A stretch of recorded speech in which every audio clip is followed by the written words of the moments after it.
Thank you very much, Madam Speaker. And as always, it is an honour to be able to enter into debate on the important issues that are facing Canadians in this country, and specifically those that impact Battle River Crowfoot. But Madam Speaker, if I could, just for a brief moment, I was celebrated along with so many in this place and fathers across this country this past weekend on Sunday as our nation recognized fathers. So, Madam Speaker, just before I get into the substance of what is a very substantive debate, I would just like to pass along my greetings officially on the record to my father and all fathers across country and those who have impacted us. Although I don't have grandfathers alive anymore, I know the significant role that they played in my life. So happy belated Father's Day officially on the record to all fathers represented across our country from coast to coast to coast.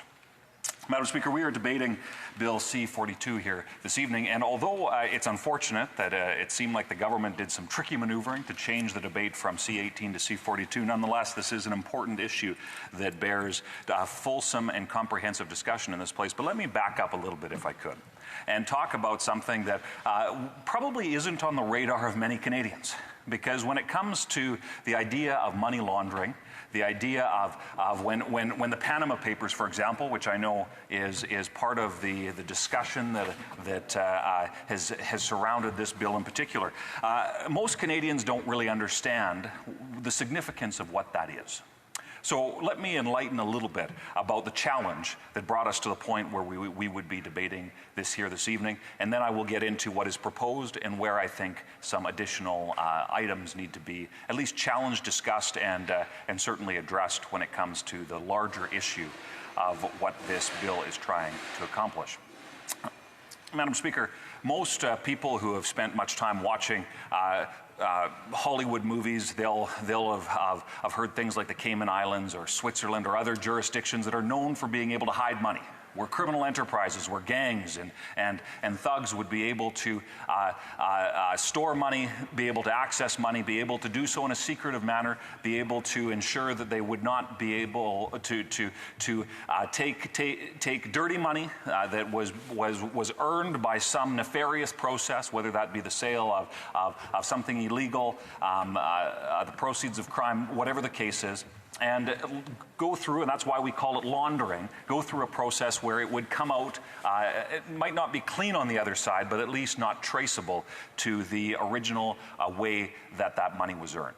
Now, Madam Speaker, the unfortunate reality is that as things like the Panama Papers and other news articles do make headlines on occasion, and specifically they often only make headlines when there are significant figures that are involved.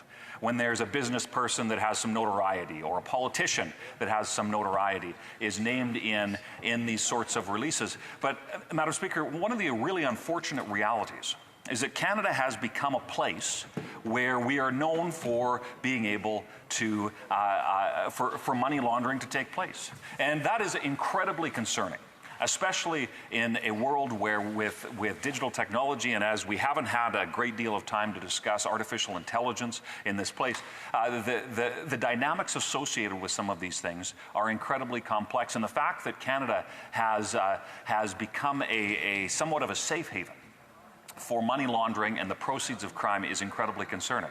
Now, some of those proceeds would be done, of course, from criminal activities that take place on Canadian soil. But there is the unfortunate signal that has been sent to the world, to the criminal enterprises that exist around the world, is that Canada seems to be the place where you can see money laundered regardless of where those proceeds were made. And Madam Speaker, that is something that definitely needs to be addressed, and is it has a few unintended consequences as well that I think would bear mentioning.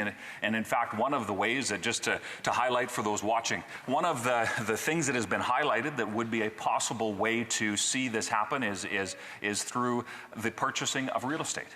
And Madam Speaker, at a time when we already have some of the lowest per capita housing availability in the developed world, Madam Speaker, it is incredibly concerning that some of that, the pressures that exist there, would be for purposes that are nefarious and certainly not benefiting Canadians, either for the pricing structure that exists, and especially when you have a price point that is determined on in a market that is not based on that product and its availability, and it artificially inflates it. So, Madam Speaker, that is something that definitely needs to be addressed. So that's the problem.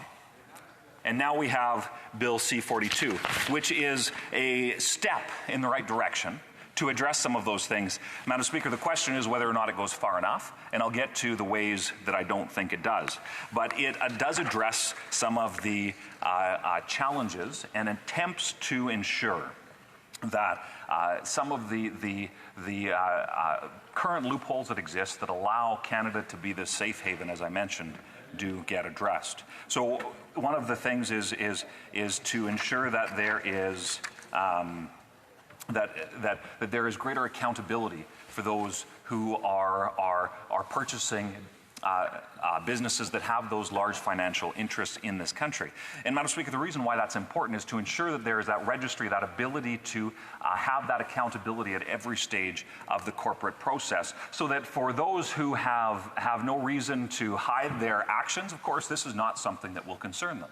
There may be some reporting requirements through financial institutions and whatnot, but when it comes to the, if you're not doing anything wrong, these burdens are not something that wouldn't be something that is a part of the daily life of the accounting of a business's operations. And Madam Speaker, that's something that is valuable when it comes to the fines. And we've certainly heard a lot as we've had debate about this issue, about the fines, that there's an increase in the penalties, both the monetary and the possible prison sentences. And certainly, Madam Speaker, I think that that's something that is important, although I will just note the irony that it seems like the Liberals have this habit of being soft on crimes in many regards, but they do want to send a signal through this legislation, it would seem, that Canada is willing to get tough when it comes to white-collar crime, even though there's certainly some challenges when it comes to the crime that is affecting so many Canadians. So, Madam Speaker,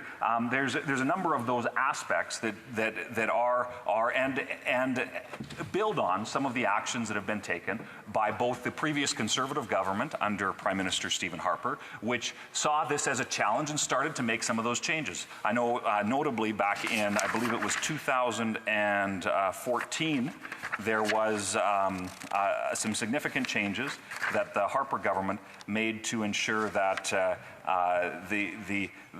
it would tighten up some of the areas that at that point in time were loopholes. And a number of steps have been taken over the last number of years. So what needs to happen in terms of the important steps to make sure that this doesn't, and I believe my colleague from Wellington Halton Hills said it well when he talked about a chain is only as strong as its weakest link.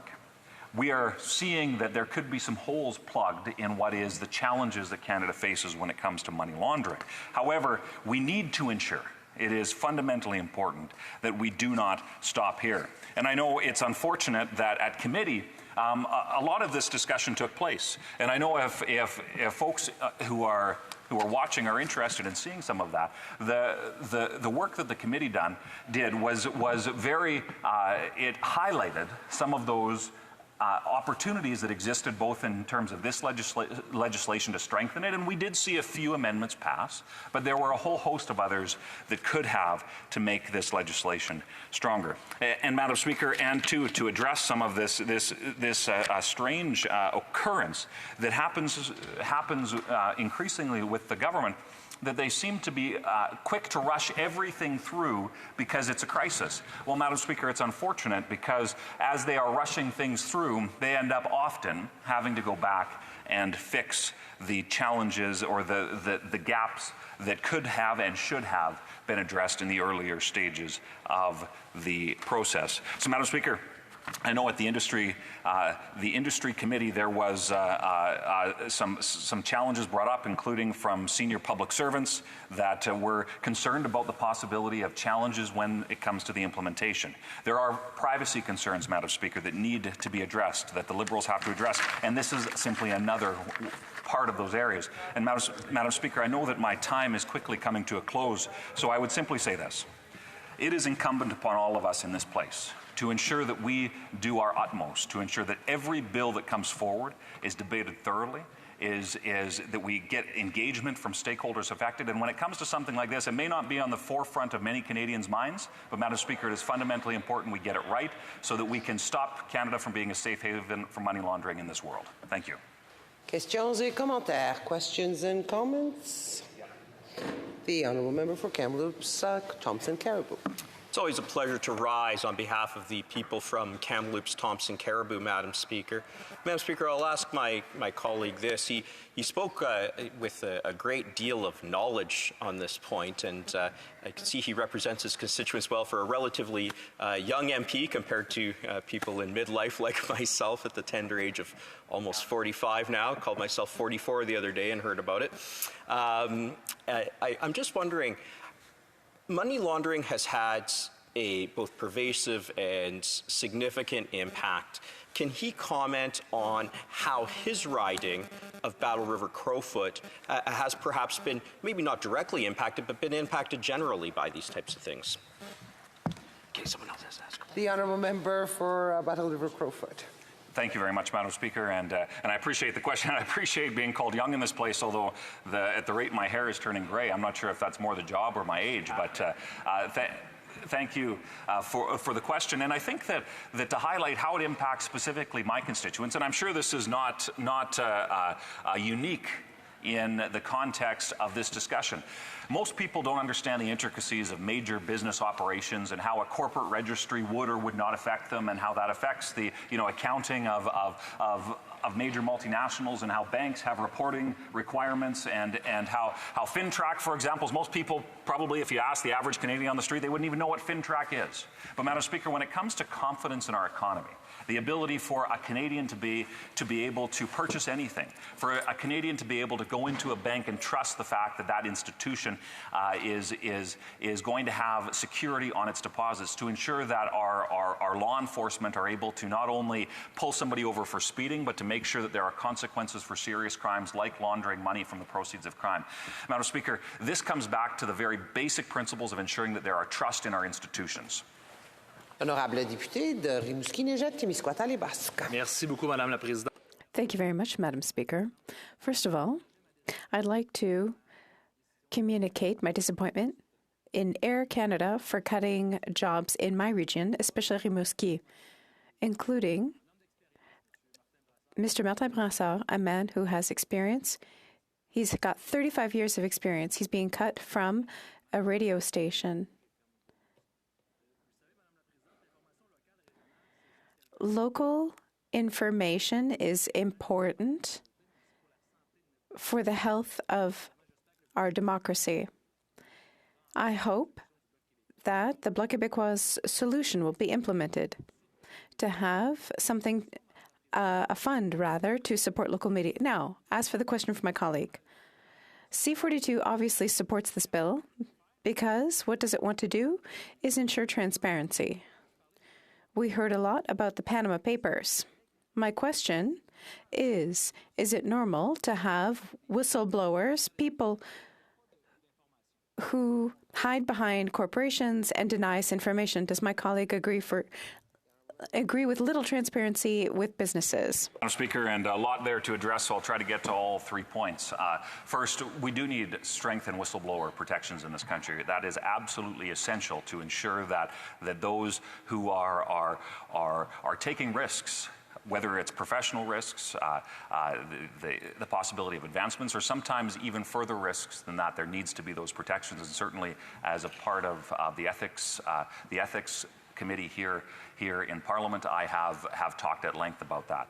When it comes to transparency and the need for that, it is absolutely and fundamentally important. That comes back to my response to the previous question. Most Canadians may not understand the intricacies associated with multinational business operations and why money laundering may or may not affect them, but when it comes to trust in our institutions, every Canadian feels that, and unfortunately we've seen an erosion of trust in the institutions that we all count on. And when it comes to job losses in that member's constituency, I hear them. And certainly when the Keystone XL pipeline was canceled by President Biden and this Prime Minister refused to do anything about it, when I had to face 2,000 constituents that got a pink slip, that lost their jobs because of inaction and political indifference of a party that has wanted to shut down the largest economic driver in our country, Madam Speaker, I hear that member and the pain associated with so many individuals that face the personal crisis of a job loss, especially when it's a surprise. Madam Speaker, we need to do more in this country to ensure we create a business environment that allows for prosperity. And certainly the member from Carleton and everything that we've been talking about, we are working diligently to ensure that we can be a country that fosters prosperity again, and together we can do that and bring it home.